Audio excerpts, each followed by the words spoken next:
नमस्कार दोस्तों, English with DK में आपका एक बार फिर से स्वागत है। आज के इस वीडियो में हम पढ़ेंगे विलियम शेक्सपियर की एक सोनेट और जिसका सोनेट नंबर है 55, सोनेट 55, और जिसका टाइटल हम कह सकते हैं not marble not the gilded monuments के नाम से जो है पोइम है। तो ये एक सोनेट है और यदि आप सोनेट के बारे में नहीं जानते हैं तो इसी चैनल के ऊपर जो है एक वीडियो है सोनेट के ऊपर और उसके टाइप्स के बारे में बताया गया है। तो उसका लिंक आपको डिस्क्रिप्शन बॉक्स में मिल जाएगा। तो पहले आप उस वीडियो को देखिए और फिर इस वीडियो को देखिए। वीडियो बहुत ही इंटरेस्टिंग होने वाली है। तो चलिए शुरू करते हैं। सबसे पहले दो तीन बातें हम विलियम शेक्सपियर के बारे में पढ़ते हैं और उसके बाद में हम पोइम को पढ़ते हैं। About the poet.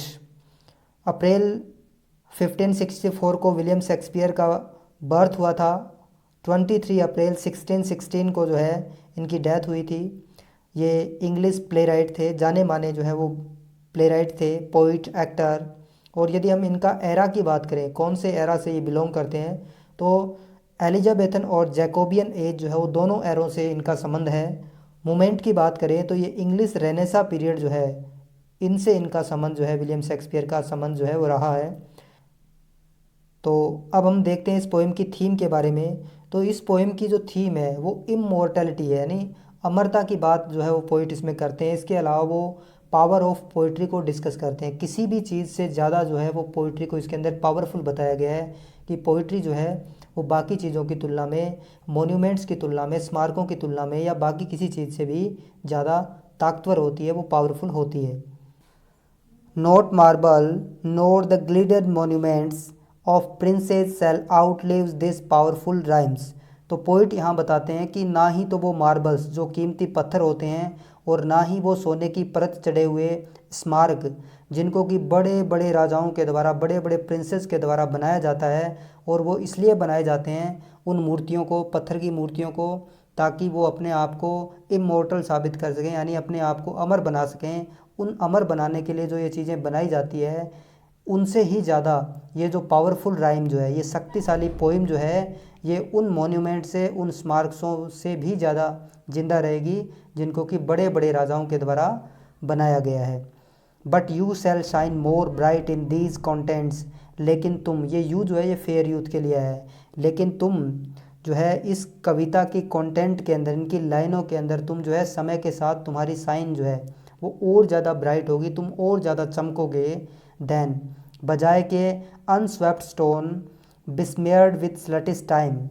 तो अनस्वेप्ट स्टोन बिस्मेयर्ड विथ स्लटिस टाइम का मतलब ये है कि ये जो बड़े बड़े स्मारक जिन राजा महाराजाओं ने बनाए थे, इनको समय ने क्या कर दिया, जैसे जैसे समय गुजरा है तो ये नेग्लेक्टेड हो गए हैं, इनकी तरफ लोग ध्यान ही नहीं देते हैं, ये खंडर में तब्दील हो जाते हैं। जबकि स्लैटिस टाइम जो है इनको बेकार कर देता है, इनके जो चमक जो है उसको कम कर देता है। जबकि तुम तो इस पोइट्री के अंदर तुम्हारी चमक कम होने वाली नहीं है, समय गुजरने के साथ साथ तुम्हारी चमक और बढ़ने वाली है इन कविताओं के अंदर। वैन वेस्टफुल वार सेल्स स्टैचू ओवरटर्न। और जब ये जो बेकार के युद्ध होते हैं, खतरनाक युद्ध होते हैं, ये जब स्टैचूज़ को, उन मूर्तियों को ओवरटर्न कर देंगे, जब उन स्टैचूज़ को, उन मूर्तियों को नष्ट कर देंगे, डिस्ट्रॉय कर देंगे। And broils root out the work of masonries. और ब्रोइल्स का मतलब भी फाइट्स होती है, लड़ाई झगड़े, कन्फ्लिक्ट्स होते हैं। तो ये ब्रोइल्स जो हैं ये भी जब वो राजमिस्त्रियों के कार्य, जो बहुत ही सुंदर सुंदर बारीक उनके जो नक्काशी किए हुए कार्य जो थे, जिनके द्वारा उन्होंने स्टैचूज़ बनाई थी, मूर्तियाँ बनाई थी, उन मूर्तियों को वो क्या कर देंगे, रूट आउट कर देंगे, उनको नष्ट कर देंगे, उनको ख़त्म कर देंगे।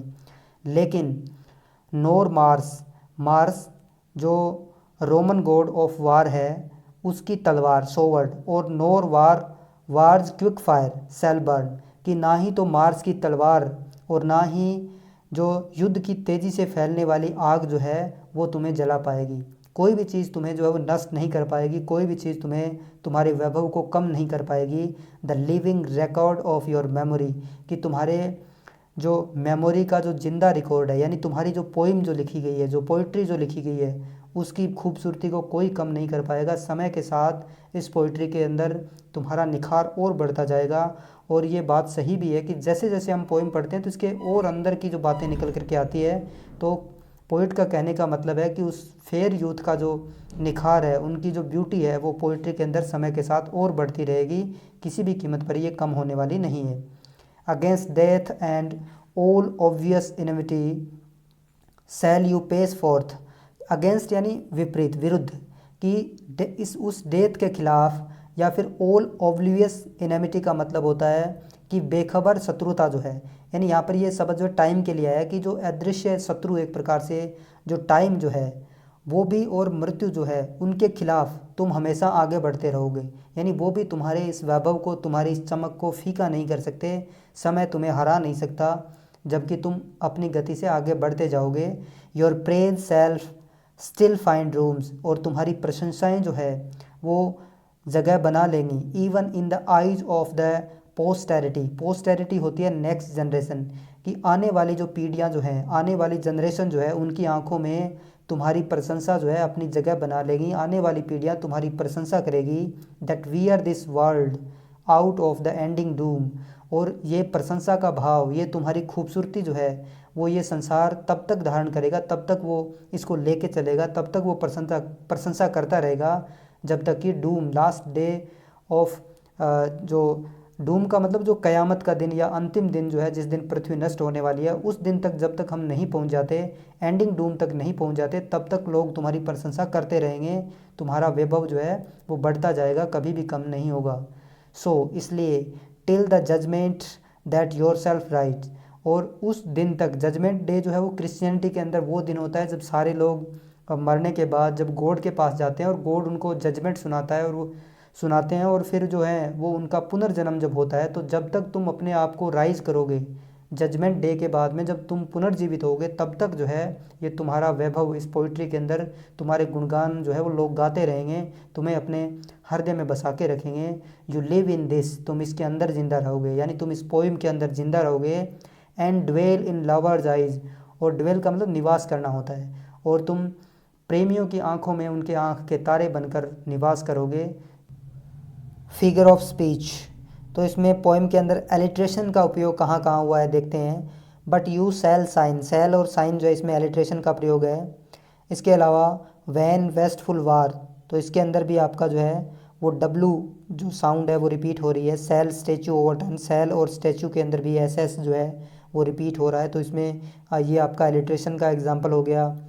इसके अलावा यदि हम देखें तो इमेजरी जो है, इमेजेस का उपयोग इसमें हुआ है। जैसे पहली लाइन के अंदर not marble not the gilded monuments, तो जब हम ये लाइन पढ़ते हैं तो हमारे सामने विभिन्न प्रकार के स्मार्क्स जो हैं, मार्बल्स जो हैं, उनके तस्वीरें, एक इमेज क्रिएट होती है हमारे मन के अंदर। इसी प्रकार से नोर मार्स हिज सॉर्ड, तो यहाँ पर जो गॉड ऑफ मार्स जो है, जो वार का जो देवता या जो भगवान जो है उसकी तस्वीर क्लिक होती है, तो ये इसके अंदर कुछ इमेजरी के एग्जाम्पल हैं। इसके अलावा पर्सोनिफिकेशन भी इसमें यूज हुआ है।